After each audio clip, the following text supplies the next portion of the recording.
हाँ जी, बिस्मिल्लाहिर्रहमानिर्रहीम, अस्सलाम वालेकुम everyone. So basically, this session is about the analysis or how to interpret the extensive keyword file or extensive keyword analysis. तो last में हम लोगों ने इस जो हमारा सेशन था उसमें हम लोगों ने शीट को प्रिपेयर किया था कि what are the most important columns which we need to keep in this file, which columns do we have to add by ourselves, और इसमें जो बी ए शीट की इंटीग्रेशन है वो भी हम लोगों ने यहाँ परफॉर्म इसको किया था. And again, repeating the main point, we prepare extensive keyword file when we come across a client जिसकी product already Amazon पर listed हो. It can be one product or it can be more than one product. और इसमें हम लोग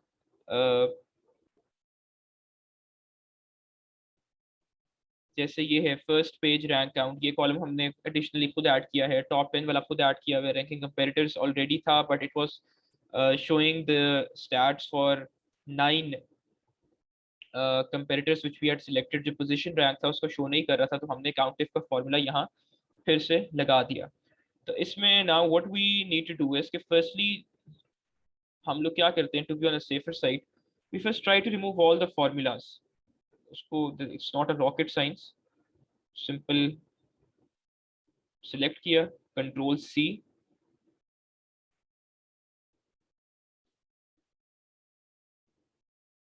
and यहाँ आके we just paste the values. The main reason for removing all these formulas is that कि जब हम फिल्टर के साथ खेलते हैं तो कभी कभार जो फॉर्मूलाज लगे होते हैं वो मसला कर देते हैं. And because most of the columns में हमारा वी लुकअप का फॉर्मूला लगा हुआ था जो इन शीट्स से डेटा फेच कर रहा था, तो वो अगर फॉर्मूला थोड़ा सा गड़बड़ हो जाए तो सारी वैल्यूज खराब हो जाती हैं. So this was the first thing which I recommend you guys to do. अब इसमें हम लोगों ने इंटरप्रिटेशन ये करनी होती है कि we saw what does NA mean. NA का मतलब ये है कि हमने वी लुकअप पर लगाया था. वी हमने एक्सेल को ये कमांड दी थी कि ये जो सर्च टर्म है ब्राइट शेफ हैट, इसको जाके जो बी ए कीवर्ड्स वाली लिस्ट है वहां सर्च करो. अगर आपको मिल जाए तो डिस्प्ले और आउटपुट में हमें उसका एस एफ आर शो कर देना, which is the search frequency rank and the second column in this table. अगर एन ए लिखा आ रहा है इसका मतलब ये है कि या तो उसकी एस एफ आर वैल्यू नहीं है, या फिर उसको ये जो टर्म है ये बी ए कीवर्ड लिस्ट में मिली ही नहीं है. इसका मतलब ये है कि वो बी ए कीवर्ड्स की जो हमारी लेटेस्ट लिस्ट है उसमें ये टर्म हुए नहीं. It's quite possible that people might not have searched it, मतलब एक इंसान ने भी इसको सर्च नहीं किया होगा जिस महीने में की ये बी ए हमारी शीट है. इसमें coming to the main point what we can see if you come across a client. जी जी बिलाल. अच्छा कासिम भाई, मैंने पूछना था कि जो हमारी बीए शीट होती है उसमें सारे कीवर्ड्स होते हैं जो कि एक एटलीस्ट एक दफा सर्च किए गए हों. यस, वो हमारे बेसिकली आप कह लो 1 मिलियन होते हैं. तो आप उसको यू कैन टेक इट के टॉप 1 मिलियन या टॉप 10 लाख कीवर्ड्स होते हैं जिनको कस्टमर्स Amazon पे उस पर्टिकुलर मंथ में सर्च कर रहे होते हैं. और by Amazon I mean the particular Amazon marketplace on which you're working, Amazon USA, Amazon UK, जिस मार्केट प्लेस में हम लोग काम कर रहे हैं. तो बेसिकली जो बी ए शीट होती है वो हर महीने हमें 10 लाख सर्च टर्म्स देती है. और ये जो सर्च टर्म्स होती हैं बेसिकली यही सर्च टर्म्स हमारे जो कस्टमर सर्च करे अमेजोन सर्च बार पर आके, that's basically called search term. और उनको जब हम यूज कर रहे होते हैं तो यही सर्च टर्म्स होती हैं जिसको हम लोग फिर कीवर्ड्स कह रहे होते हैं. तो इसमें एन ए का मतलब ये है कि these might be important keywords but उस पर्टिकुलर मंथ में in the top million search terms ये डिस्प्ले नहीं हुए. It's quite possible that people might have searched them on Amazon in that particular month, लेकिन वो टॉप 1 मिलियन सर्च टर्म्स के अंदर वो लोग क्वालिफाई नहीं किए. तो इसमें वही मैं बता रहा था, if you come across a client और वो आपको कहे कि आई वांट यू, मतलब वो आपके साथ मुखातिब होकर कह रहा हो कि I want you to tell me कि मेरे ऐसे कौन से कीवर्ड्स हैं जिस पे मेरे कंपेरेटर्स रैंक हैं और जिस पे मैं रैंक नहीं हूँ. तो आप क्या करोगे, ऑर्गेनिकली रैंक की वो आपसे बात कर रहे हैं. तो what you can do is, सबसे पहले तो आप क्या करें, you can select dash, you can select N A, अब इस टाइम मेरे पास वो कीवर्ड्स आ रहे हैं जो जिस पे हम लोग रैंक नहीं है। एंड एनए कहाँ से हमारा आ रहा है? एनए हमारा इस शीट से आ रहा था बेसिकली। यहाँ ऑर्गेनिक रैंक में उसका कोई रैंक मौजूद नहीं है। ये जो ऑर्गेनिक रैंक वाला हमारा कॉलम था। जी बिलाल। और ये जो रैंक है ये हमारा 1 से 48 तक है या 7th पेज तक है? 7th कौन सी वाली रैंक की बात कर रहे हो? ऑर्गेनिक रैंक और ये स्पॉन्सर्ड रैंक लिखे जी हुए हैं। हाँ जी, ऑर्गेनिक और स्पॉन्सर्ड रैंक हमने आपको अगर याद हो तो ये फाइल डाउनलोड की थी बगैर कोई फिल्टर लगा के। ना हमने 1 से 48 लगाया था, हमने कहा था हमें सारे ही शो करा दो। जैसे ये इसका ऑर्गेनिक रैंक 49 है, इसका 54 है, हमने रिस्ट्रिक्शन कोई नहीं लगाई थी कि हमें वो सारे कीवर्ड्स दे दो जिसका जो मर्जी ऑर्गेनिक रैंक है, बेशक उसका 7वें पेज के बाद का ऑर्गेनिक रैंक है विच इज ग्रेटर देन 306, या उसका दूसरा तीसरा टॉप 10 जो भी रैंक है, हमने उससे कहा कि हमें वो आप शो करा दो। अब इसमें what I can do is कि now I want to see those keywords जिसपे मैं रैंक नहीं हूँ लेकिन मेरे कंपेरेटर उस पे रैंक्ड हैं। तो what I can do is कि इस पे भी मैं एक फिल्टर लगा देता हूँ कि at least 5 of the competitors are ranked on a particular keyword।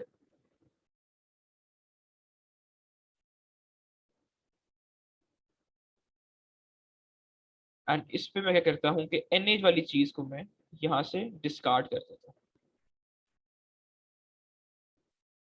अब मेरे पास कीवर्ड्स ही सिर्फ वो शो हो रहे हैं जिनका SFR रैंक है, which means that they were present in the BA sheet from which we fetched this data। इसमें we can see के रैंकिंग कंपेरेटिव्स काउंट में हमने फॉर्मूला ये लगा दिया, इसमें हमने ये फिल्टर लगा दिया कि हमें वो कीवर्ड्स आप शो कराएं जिन पे at least 5 of our comparators are ranked. उसका रैंक क्या है? That's should be less than 35। अगर आपको याद हो तो हमने यहाँ एक फॉर्मूला लगाया था कि count if the range and it should be less than 35, and because we have an assumption that revenue on normal products, so 90% of the products on Amazon come till the 35th organic spot on the first landing page। अब ये लोग आप देख लीजिए, for example let's assume कि हमारा ये product, ये हमारा कीवर्ड है paper chef hats for adults. इसका सर्च वॉल्यूम इज 748। इस पे we have 8 of our comparators जो ऑर्गेनिकली रैंक्ड है। But here we can see कि बिकॉज ये हमारा आर प्रोडक्ट है और हमारा प्रोडक्ट इस कीवर्ड पर रैंक नहीं है। So that can be an opportunity जब आप क्लाइंट के साथ कम्युनिकेट कर रहे होंगे and you want to talk with, because every time we are talking with clients we are talking on evidences, we are not talking on assumptions कि हम as a team जब आपस में कम्युनिकेट कर रहे होते हैं तो हम assumption ले लेते हैं कि अच्छा ये कीवर्ड अच्छा हो सकता है, हो सकता है अच्छा कीवर्ड ना हो। लेकिन जब आप क्लाइंट के साथ बात कर रहे होते हैं आपने हमेशा स्टैट्स के ऊपर बात करनी है, नंबर्स के ऊपर बात करनी है, एविडेंस के ऊपर बात करनी है, जुबानी कलामी आपने बात नहीं करनी। You can see the first keyword हमारा था, इस पे हम ऑर्गेनिकली रैंक नहीं है, which means this can be an opportunity for us. हम इसको अपनी लिस्टिंग में, जब हम लिस्टिंग ऑप्टिमाइजेशन का टॉपिक डिटेल में डिस्कस करेंगे तो we can see that this is a golden opportunity, this is a door to our keyword which we can later on use. तो हम इसको हाईलाइट चलें कर सकते हैं। फॉर एग्जाम्पल ये हमने ग्रीन कर दिया। But in order to make our criteria more strict हम क्या करते हैं, हम इसमें कोई और फिल्टर लगा के चेक कर लेते हैं। हमने चले एक फिल्टर तो यहाँ लगा दिया रैंकिंग कंपेरेटर्स काउंट का। कंपेरेटर परफॉर्मेंस स्कोर बेसिकली ये हीलियम एक परफॉर्मेंस स्कोर हर पर्टिकुलर कीवर्ड को असाइन करता है according to its own algorithm, and we do not need to get into this कि उसका एल्गोरिथम क्या है या वो किस क्राइटेरिया पर देता है, बट वो अपने एक इंटरनल क्राइटेरिया के हिसाब से कंपेरेटर परफॉर्मेंस स्कोर हर किसी को असाइन कर देता है। तो इस पे भी वी कैन सी कि अच्छा मिनिमम 3 उसका परफॉर्मेंस स्कोर होना चाहिए पर्टिकुलर कीवर्ड का which we are using.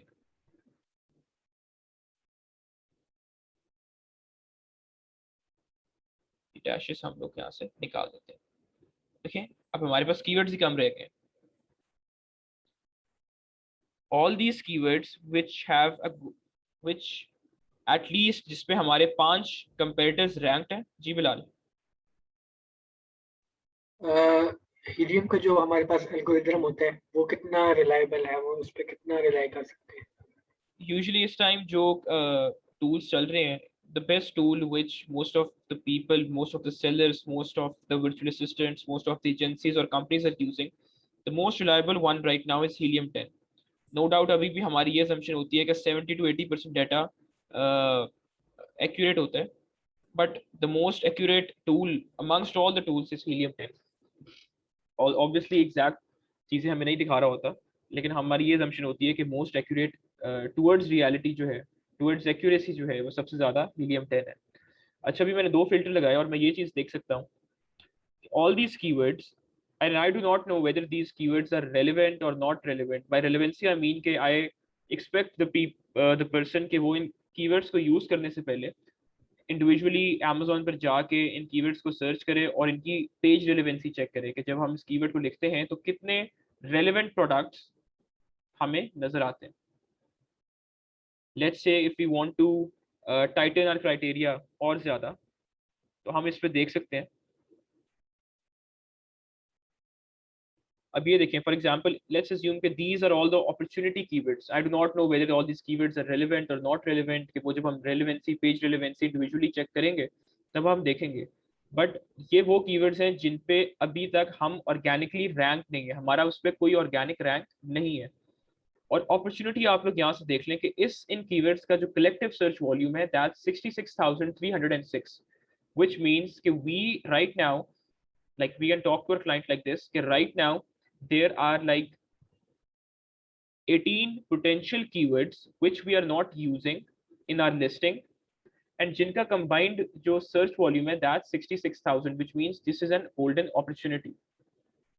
And again इसके लिए जब हमारे पास अभी हम लोग ये डिसाइड नहीं कर रहे, अभी वी आर नॉट डिसाइडिंग कि हमने एक्सटेंसिव कीवर्ड एनालिसिस से कौन से कीवर्ड्स लेने हैं, कौन से हम लोगों ने डालने हैं. That's not 100% final right now.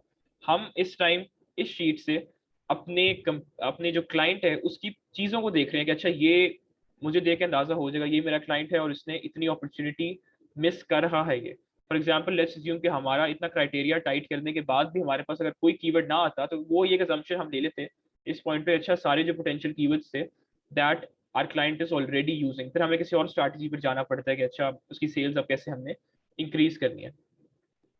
इसमें अभी हमें ये बता रहे हैं कि फॉर एग्जाम्पल, तो लेट्स से अभी हम ऑर्गेनिक की बात कर रहे थे, लेट्स रिमूव दिस फिल्टर.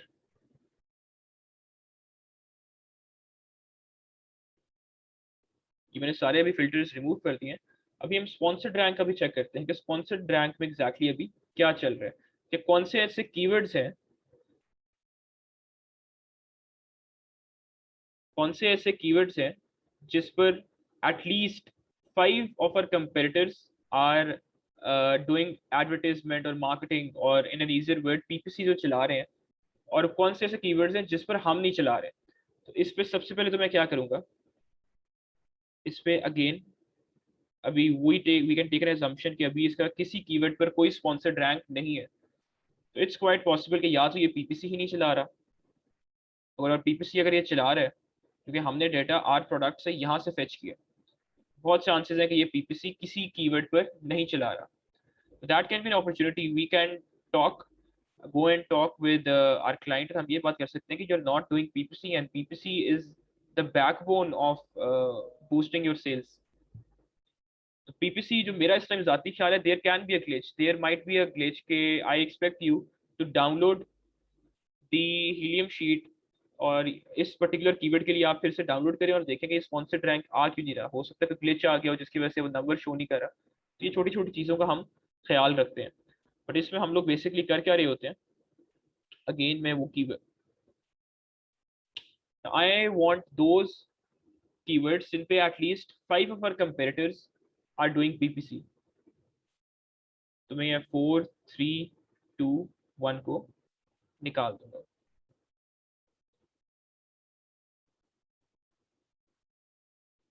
यहाँ से लेट्स से कि मुझे चाहिए सिर्फ वो कीवर्ड्स जो बीए कीवर्ड्स बीए शीट में इस टाइम मौजूद है.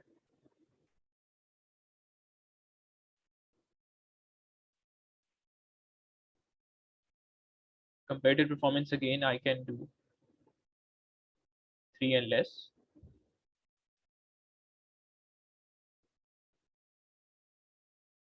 इसमें ये जो चीज़ें हम लोग फिल्टर्स लगाते हैं, अप्लाई करते हैं, it's always according to the situation, according to the situation of the client, कि क्लाइंट इस टाइम किस स्टेज पर regarding in regards to keywords किस स्टेज पर मौजूद है। अभी हम लोग ये देख सकते हैं कि ये फॉर एग्जांपल शेफ हैट जो है, इसका ये सर्च फ्रीक्वेंसी रैंक है, search volume is 47,189, title density is 23, which means that out of 48 competitors or 48 products on the first page, 23 of them are using this particular keyword in their title. This is very very important. ये भी महीने डेढ़ पहले ही एक feature additional helium ने introduce किया, जिसमें we get to know that a particular keyword is either being used in the title of the 48 products on the first page or not. अभी आप क्लाइंट के साथ जब बात कर रहे हैं तो आप ये भी बात कर सकते हैं कि फॉर एग्जांपल क्लाइंट, लेट्स यहाँ हम कंजम्पशन ले लेते हैं कि ये हमारा डाटा सही आया और क्लाइंट अभी किसी के ऊपर पीपीसी नहीं चला रहा, और क्लाइंट अगर कहे कि व्हाई शुड आई, मतलब फॉर एग्जांपल क्लाइंट जब आपको मिलता है तो क्योंकि उसके पास अमेजोन की खुद नॉलेज इतनी नहीं होती, तो वो आपके साथ क्रॉस क्वेश्चनिंग बहुत बेसिक लेवल पर भी कर सकता है। तो आपसे पूछे, अच्छा आप मुझे कह रही मैं पीपीसी चलाऊं, क्यों मैं चलाऊं पीपीसी? तो this should not be the answer कि नहीं पीपीसी आप इसलिए चलाएं बिकॉज पीपीसी हर कोई चला रहा है, या बिकॉज पीपीसी हमें चाहिए, that's part of uh launching strategy, या that's part of uh ranking strategy. अगर आपको सेल्स बूस्ट करनी है तो आपको पीपीसी चलानी पड़ेगी। तो वो आपको कह सकते हैं, अच्छा मुझे बताओ कि क्या मेरे कंपेरेटर्स पीपीसी चला रहे हैं और कितने चला रहे हैं, या कितने ऐसे प्रोडक्ट्स हैं या जो पीपीसी चला रहे हैं। For example this is the keyword, this is also main keyword chef hat, और ये जो स्पॉन्सर्ड एसेंस वाला कॉलम है ये हमें बेसिकली बता रहा होता है कि at this point of time 336 products on Amazon on the particular market place जिस पे हम लोग काम कर रहे हैं, वो लोग इस पर्टिकुलर कीवर्ड पर पीपीसी चला रहे हैं। और ये जो हमारे 10 कंपेरेटर्स हैं उसमें से 9 इस पे पीपीसी चला रहे हैं। So this means that this keyword is an important, और वैसे भी हमारा मेन कीवर्ड है वो, जब हम पीपीसी के मॉड्यूल पर जाएंगे तो हम बहुत डिटेल में डिस्कस करेंगे कौन से कीवर्ड्स पे हम पीपीसी चलाते हैं, कौन से कीवर्ड्स पर पीपीसी नहीं चलाते। But at this point of time I am only telling you guys to how to deal with the client जिनका ऑलरेडी प्रोडक्ट अमेजोन पर लॉन्च हो गया है। और ये कभी कभार ऐसे भी होता है कि हम लोग ये जो शीट होते हैं हम क्लाइंट के साथ शेयर नहीं करते, ये लोग हम अपनी टीम के लिए या इंटरनल एक शीट तैयार करते हैं देखने के लिए कि अच्छा स्पॉन्सर्ड कैंपेन्स कितनी ये चला रहा है, या इसके जो ऑर्गेनिक रैंक्स हैं वो कितने ज़्यादा हैं। और इसका बहुत ज़्यादा हमें फ़ायदा जब हम कल को पीपीसी डिस्कस करेंगे, तो पीपीसी में ऑब्वियसली हम लोग इस शीट को बहुत मजीद, क्योंकि मैंने आपको शुरू में भी बताया था in the last session, eight this point of time this sheet has nothing to do with the product validation which we are discussing these days. The main concept of this sheet is for those clients जो already Amazon पर rank हो गए हैं. The main purpose of building this sheet at this point of time was to ensure that, or to make sure कि आप लोगों की थोड़ी सी प्रैक्टिस हो जाए थोड़ी सी कॉम्प्लेक्स शीट बनाने में। जैसे अभी लास्ट टाइम हमने वाइबिलिटी बनाई, वाइबिलिटी के बाद रिव्यू एनालिसिस और जो आई थिंक कुछ और हमने एनालिसिस प्रैक्टिस की, वो तो मैं आपको कस्टम बिल्ड शीट प्रोवाइड कर दी थी।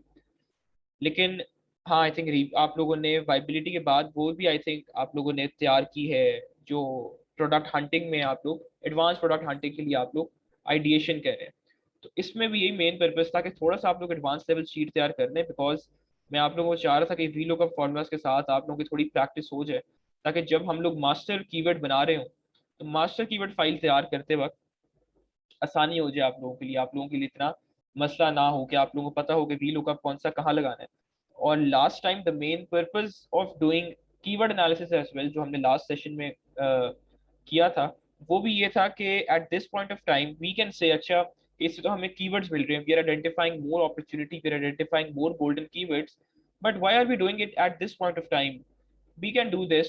और आपके जहन में शायद सवाल है कि जो कीवर्ड एनालिसिस हमने किया था ये हम लोग जब लिस्टिंग एंड ऑप्टिमाइजेशन वाला मॉड्यूल कर रहे थे हम ये तब भी कर सकते हैं, but again everything has a right timing for me right now. मैंने कीवर्ड एनालिसिस इसलिए आप लोगों को पहले करवाया because when we'll be preparing master keyword file, उस फाइल में कीवर्ड एनालिसिस वाली जो हमने एक प्रैक्टिस की थी दैट्स आल्सो इम्पोर्टेंट, वो भी हम लोग उसको इंटीग्रेट करेंगे उसमें।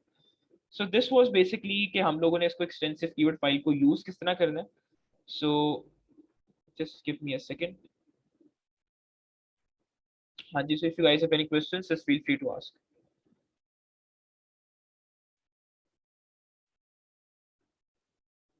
जी बिलाल.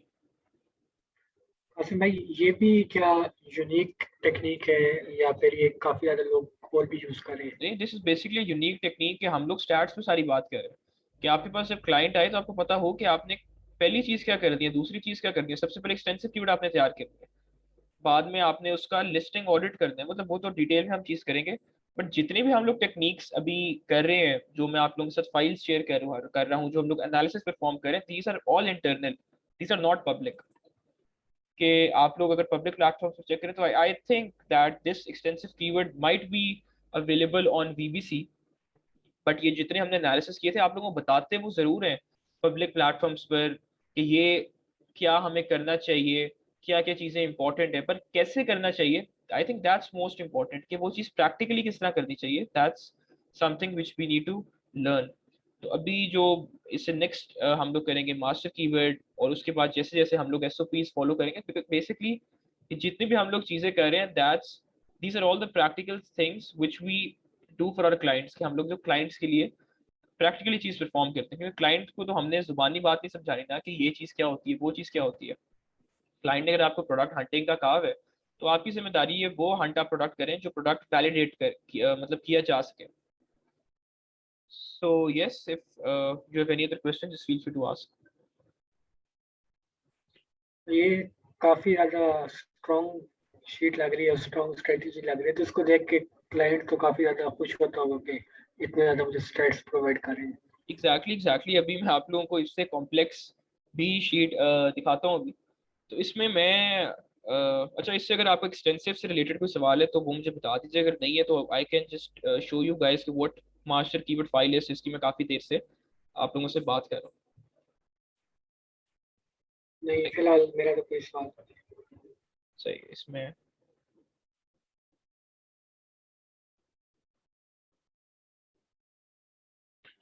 जी, can you see my screen right now? Screen नजर आ रही है मेरी? जी जी। So basically this is what I was talking about, and this is the master keyword file which we prepare. इसमें अगर आप लोगों को याद हो तो मैं आप लोगों को उस टाइम ही बता दिया था कि ये जो हमने बेसिक कीवर्ड कह लो वाइबिलिटी एनालिसिस किया था, ये वो है. और उसके बाद आई टोल्ड यू गाइस कि we'll be moving on, taking the same analysis further. हम लोग कुछ फिर कॉम्प्लेक्स एनालिसिस परफॉर्म करेंगे. ये देखें, ये इसमें हमारा वही आ गया जो कीवर्ड एनालिसिस हमने परफॉर्म किया था. और ये फिर हम लोग एक एक कंपेरेटर जो है उसको बहुत डिटेल में जाके एनालाइज करते हैं. and this is something which I recommend you guys to understand it. Very important कि ये बहुत important चीज़ है जो आप लोगों को understand करनी चाहिए.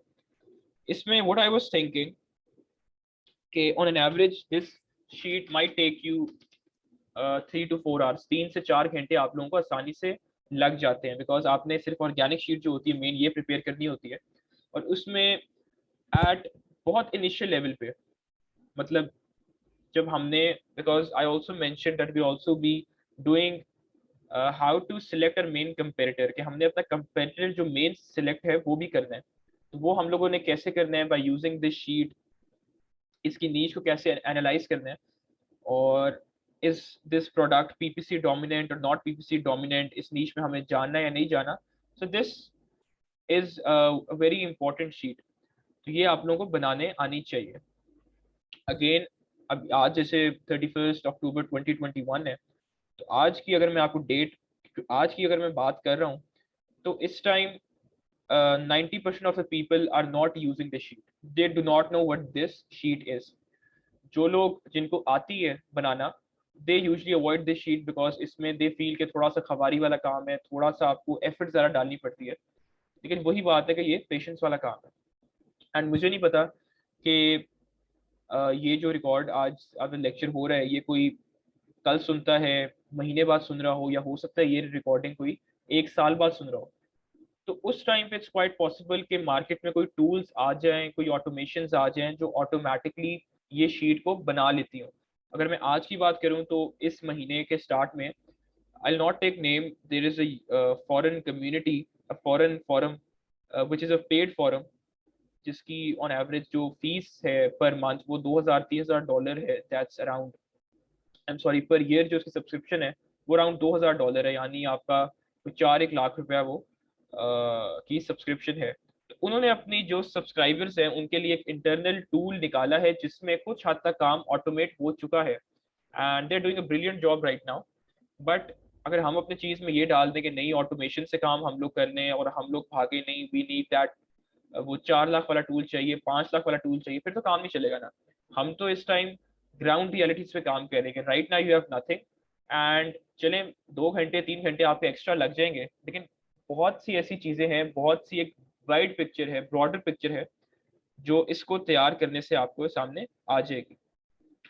इसमें व्हाट आई वाज थिंकिंग कि अगर हम लोग कोई सेशन करें जिसमें मैं आप लोगों को, क्योंकि मेरा जिसमें इंपॉर्टेंट पर्पस है ये शीट का, वो चलें इसको बनाना तो है, लेकिन जो उससे इम्पोर्टेंट है वो इसका एनालिसिस है कि इसका हम लोगों ने एक एक चीज की एनालिसिस हमने किस तरह करना है। तो इसमें मैं ये सोच रहा हूँ कि मैं कोई रिकॉर्डेड लेक्चर कोशिश में करूंगा 2-2.5 घंटे से ज़्यादा ना हो, या जितना कम हो सके, जिसमें मैं आप लोगों को ये शीट या ये सारी शीट तैयार करके दिखा दूंगा, या मैं आपको एक एक कॉलम बल्कि मैंने कोशिश करूंगा सारी शीट ही मैं तैयार कर दूं, ताकि जो इस सेशन को 2 दिन बाद देख रहा हो, 10 दिन बाद देख रहा हो, उसको एटलीस्ट समझ ले कि एक्चुअली में हो क्या रहा है। और उसके बाद फिर हम लोग एक सेशन रखेंगे, that will also be a detailed session, जिसमें हम लोग बहुत डिटेल में जाके फाइन लाइन जाके डिस्कस करेंगे कि now how do we have to select a comparative, हमें इस नीच में टॉप 10 स्पॉट्स में हो क्या रहा है, क्योंकि हम इस टाइम 10 सेलर्स ले रहे हैं, हम लोग 20 भी ले सकते हैं, 30 भी ले सकते हैं, लेकिन यूजली हम लोग टॉप 10 लेते हैं। फिर हम लोग देखेंगे कि ये व्हाट एग्जैक्टली, मैंने आपसे जैसे लास्ट सेशन में बात की थी कि हम लोग देख रहे होते हैं कि हमारा एक जो कीवर्ड है, फॉर एग्जांपल ये जो कीवर्ड है, ये कितनी सेल्स लेकर आ सकता है, या ये कितना, एक हम रेवेन्यू का भी कभी कभार कॉलम ऐड करते हैं कि ये कितना रेवेन्यू लेकर आ सकता है।